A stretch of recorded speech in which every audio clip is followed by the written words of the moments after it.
A sleepy little village, where townsfolk talk as neighbors and kin. Were you more enlightened on how to love and comfort? Were you more educated than us on the meaning of friend? A sleepy little village, simple, without convenience and modern charm. Look at all wonderful advances, how technology aided our burdens or added more to drag along, by Justin Farley. Since the internet revolution brings us a considerate amount of channels to interact with other people, the real relationship, those that involve another human being in front of your eyes and the possibility of touch or being touched, are going into decadence. Every decade, for the people, it's more and more difficult to have a healthy social life. However, the technology and when bring it, use it, it's something that we can stop.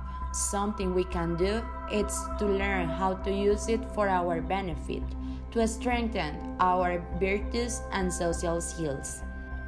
There is a case that reflects the critical situation, particularly in Asia. The man chooses the perfect woman from a list and interact with her just when the device is turned on. This woman doesn't even exist. It's just a bunch of algorithms created for someone else.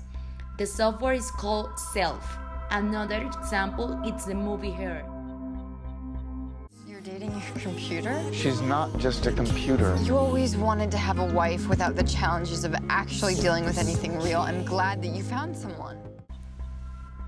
So the trend is to become your own friend, live into the bubble. The real question is, our ego is winning the fight? How this happened? This is the story behind a replica.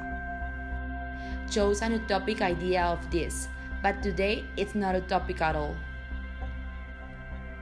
But let's talk about of something even more disturbing. This is Replica, an artificial intelligence chatbot whose purpose is to become your friend. It's a totally new kind of social media. The earliest version of Replica, a bot that interacts with it, turns into a digital representation of you.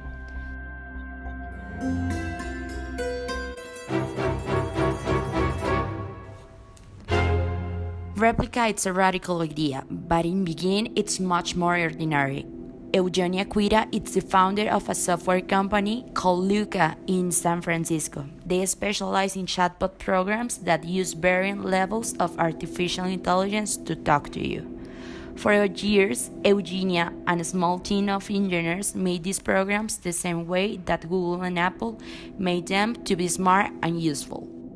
Most of the companies, and we as a company also tried to build a bot that talks, but actually what we ended up building is a bot that can listen well. Xenia ended up building it almost by accident, because of a tragedy. That's us running from the waves in Malibu, Zuma Beach. It was a month before he died. Roman was crossing the street and a Jeep just came out of nowhere and just hit him. And they took him to hospital and I came to the hospital, but he was already dead. Xenia and Roman Mazurenko were best friends. They both moved to the US from Moscow around the same time to launch tech startups. They lived together for a while and spent most of their free time surfing, skating, or hanging out at the beach. So funny. That was our house. We had rented this badass beach house. When they were apart, they texted constant updates. You were almost telling a story of your life every day in text format. She would come out to see him in New York when he was super depressed because of his company. He would surprise her for a birthday party with 1,000 people back in Moscow. This is Philip, the co-founder of Luca and a close friend of Xenia and Roman. I feel like this is an example of perfect friendship. Roman died in November of 2015. A few days after the funeral, Xenia was back at work.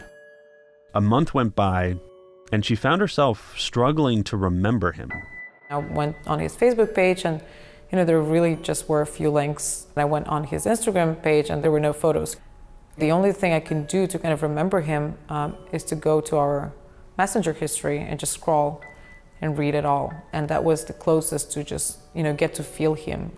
I felt I still have a lot to say, but it's just kind of weird. We don't have a ritual to kind of say any of that stuff. Xenia had an idea. What if she could reconstruct Roman out of his digital remains? She collected all of their text messages, thousands of them, and asked close friends and family to share theirs as well, also emails. She fed all of this into an AI program that she had built for chatbots. Not only did it learn about Roman, it learned how to talk and write like Roman. Xenia would write to her new Roman chatbot and it would say something back that sounded like Roman. I would give full updates on what's going on in my life. This was my way to just say what I didn't have time to say. Originally, I thought I'm building a bot for him, so I'm going to learn more about him in this process.